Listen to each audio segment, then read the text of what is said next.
तुम्हाला माहिती आहे, हा जो हिरव्या वाटणातील मटार पुलाव आहे ना, मी हा कढाईमध्ये बनवलेला आहे. बघू शकता किती मोकळा सुटसुटीत झालेला आहे. खूप जास्त फॅन्सी मटेरियल काहीही लागत नाही. अगदी झटपट हा मटार पुलाव आपला बनवून तयार होतो. अगदी तुम्ही बॅचलर जरी असाल तरी सुद्धा ही रेसिपी तुम्ही नक्कीच ट्राय करू शकतात. चला तर मग आजच्या इंटरेस्टिंग मटार पुलावच्या रेसिपीला सुरुवात करूया. रेसिपी खूप साधी, सोपी आणि सरळ आहे, त्यामुळे तुम्हाला नक्कीच आवडेल. पण त्याआधी तुम्ही जर चॅनलवरती नवीन असाल तर प्लीज चॅनलला सबस्क्राईब नक्कीच करा. चला तर मग आजच्या रेसिपीला सुरुवात करूया. तर सर्वात आधी येथे आपण हिरवं वाटण येथे बनवून घेऊया. तर त्यासाठी इथं मी 10-12 लसणाच्या पाकळ्या, 1 इंच आलं, 2-3 हिरव्या मिरच्या आणि मूठभर कोथिंबीर घेतलेली आहे. आता हे वाटण तुम्ही मिक्सरमध्ये किंवा खलबत्त्यामध्ये सुद्धा बनवू शकतात. ही रेसिपी अगदी बॅचलर फ्रेंडली आहे, म्हणून मी इथं मिनी चॉपर वापरलेला आहे. तुम्ही मिक्सर किंवा खलबत्त्याचा वापर सुद्धा करू शकतात. तर काही अशा प्रकारे आपलं हे वाटण बनवून तयार झालेलं आहे. यामध्ये आपण दुसरं कोणतंही तिखट घालणार नाही आहोत, म्हणून मिरचीची क्वांटिटी तुम्ही तुमच्या अकॉर्डिंग कमी अधिक सुद्धा करू शकतात. वाटण तयार आहे, लगेचच आपला पुलाव बनवून घेऊया. तर आजचा पुलाव मी कढईमध्ये बनवणार आहे, त्यामुळे इथे मी एक कढई घेतलेली आहे. यामध्ये मी 3 ते 4 टेबलस्पून तेल घेतलेलं आहे.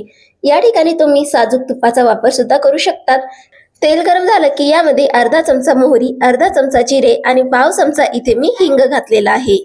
तुमच्याकडे जर खडे मसाले असेल तर त्याचा वापर सुद्धा तुम्ही इथे करू शकतात. पण आपण यामध्ये काहीही वापरणार नाही. अगदी घरगुती साहित्यात आणि कमीत कमी साहित्यात बनवणार आहोत. आता फोडणी दणदणीत बसली की यामध्ये आपण एक मीडियम साईजचा कांदा असा लांब चिरून यामध्ये ऍड करूया. कांदा इथे आपल्याला हलकासा सॉफ्ट करून घ्यायचा आहे. कांदा अगदी 2 ते 3 मिनिटांमध्ये सॉफ्ट होऊन जातो. त्यानंतर यामध्ये आपण शेंगदाणे ऍड करूया. शेंगदाणे तुम्ही तुमच्या अकॉर्डिंग कमी अधिक सुद्धा करू शकतात.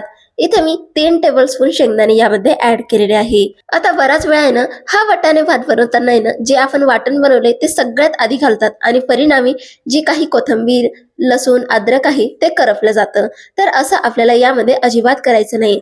त्यामुळे सर्वात आधी येथे आपल्याला भाज्या येथे छान अशा परतून घ्यायच्या आहे. भाज्यांची क्वांटिटी तुम्ही तुमच्या अकॉर्डिंग कमी अधिक सुद्धा करू शकतात किंवा एखादी भाजी स्किप करून तुम्ही दुसरी भाजी सुद्धा ऍड करू शकतात.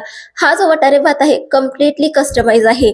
तुम्ही तुमच्या अकॉर्डिंग याला कमी अधिक सुद्धा करू शकतात. तर सर्वात आधी इथे मी बटाटा छान असा परतून घेतला, त्यानंतर गाजर परतून घेतला आणि नंतर शेवटी मी इथे जे आपण वाटण बनवलेलं होतं ते यामध्ये आता ऍड केलेलं आहे. वाटण इथे आपल्याला 2 ते 3 मिनिटांसाठी मंद फ्लेमवरती परतून घ्यायचं आहे. लक्षात घ्या, वाटण करपलं गेलं नाही पाहिजे याची आपल्याला विशेष काळजी घ्यायची आहे. त्यानंतर इथे हिरवे वटाणे घातलेले आहे. वटाणे मी इथं 1 कपच्या आसपास घातलेले आहे, कारण की आपण वटाणे भात बनवतोय तर वटाणे इथे थोडे जास्त क्वांटिटीत ऍड केलेला आहे. आता वटाणे छान परतून झाले की यामध्ये मी अर्धा चमचा हळद पावडर घातलेली आहे. सगळे जिन्नस छान अशी एकजीव केलेली आहे.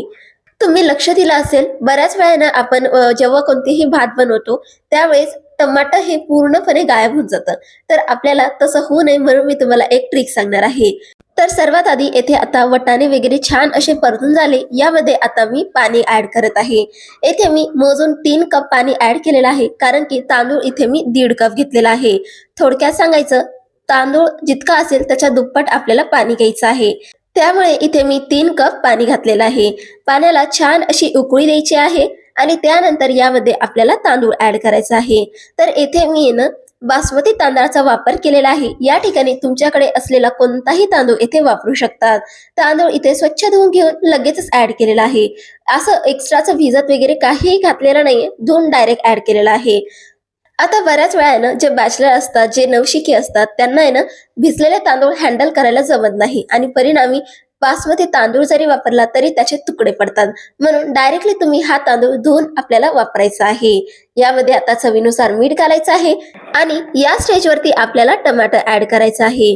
या स्टेजवरती टमाटर ऍड केल्यामुळे काय होईल, टमाटो खूप जास्त असं ओव्हरकुक होणार नाही, त्यामुळे तो आपल्या पुलावमध्ये विजिबल सुद्धा राहील. इथे मी एक मीडियम साईजचा टोमॅटो असा बारीक चिरून घेतलेला आहे. तुम्हाला जर टोमॅटो आवडत नसेल तर तुम्ही हा कम्प्लिटली स्किप सुद्धा करू शकतात. आता बऱ्याच वेळा आपण रेस्टॉरंटमध्ये जो काही पुलाव खातो त्यामध्ये एक साजूक तुपाचा चव येतो. तर त्यावेळेस काय करायचं, आपल्याला अगदी शेवटून यामध्ये 1 चमचा साजूक तूप ऍड करायचं आहे. इथे मी 1 चमचा साजूक तूप ऍड केलेला आहे. खरं सांगते, यामुळे ना आपल्या पुलावला खूपच छान अशी चव येते आणि साजूक तुपाचा फ्लेवर सुद्धा येतो.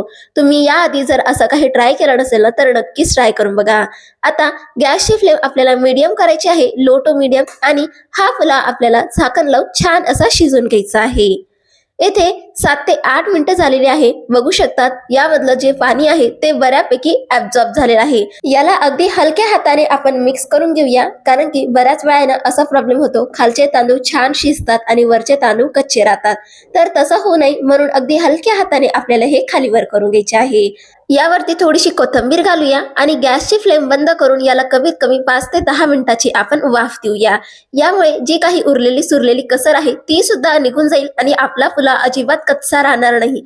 बघू शकतात अगदी सुटसुटीत असा हा आपला पुलाव तयार झालेला आहे. बघू शकतात यामधला जो काही टमाटा आहे तो सुद्धा खूप असा मॅशी झालेला नाही, व्हिजिबल दिसत आहे. अगदी रंगीबिरंगी हा आपला पुलाव तयार झालेला आहे. लगेचच गरमागरम हा पुलाव तुम्ही रायत्यासोबत किंवा असाही जरी खाल्ला तरीही खूप चविष्ट लागतो. तर तयार आहे आपला वाटाणा भात. कशी वाटली रेसिपी मला कमेंटमध्ये नक्कीच कळवा. आवडली असेल तर व्हिडिओला लाईक, शेअर, कमेंट करायला विसरू नका आणि अशाच नवीन नवीन रेसिपी पाहण्यासाठी आपल्या चॅनलला सबस्क्राईब करायला सुद्धा विसरू नका. चला तर मग पुन्हा भेटूया.